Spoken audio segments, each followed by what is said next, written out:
அனைவருக்கும் வணக்கம். நான் பிரபாகரன், ஜோதிடர். நான் சென்னையிலிருந்து பேசுகிறேன். இப்போ இந்த கால சர்ப்ப தோஷம் ஒருத்தவங்களுக்கு இருந்தால் என்ன பாதிப்பு தரும் என்பதை சொல்ல போகிறேன். கருத்தில் கொள்ளுங்க.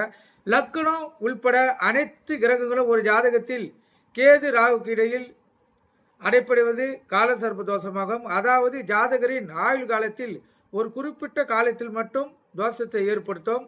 இதற்கு சர்ப்பங்கள் காரணமாக ஆகுவதால் இது கால சர்ப்ப தோஷம் என்று அழைக்கப்படுகிறது. தோஷத்தை ஏற்படுத்தும் குறிப்பிட்ட காலம் என்பது ஜாதகரின் பிறந்ததிலிருந்து 32 வயதிலான காலமாகும். இந்த குறிப்பிட்ட காலத்தில் தான் ஒருவருக்கு கல்வி, உத்தியோகம், திருமணம், புத்திரபாக்கியம் ஆகிய முக்கிய நிகழ்வுகள் நடைபெறும். இதில் சில இடையூறுகளும் தாமதங்களையும் இந்த காலசர்ப்ப தோஷம் ஏற்படுத்தும். எனவே இந்த தோஷத்தை நீங்கள் மிகவும் திருமணம் பொருத்தம் பார்க்கக்குள்ள மிகவும் உன்னிப்பாக கவனித்து தான் அவங்களுக்கு இணைக்கணும். அப்போ தான் அவங்களுடைய வாழ்க்கை சிறப்பாக இருக்கும். கருத்தில்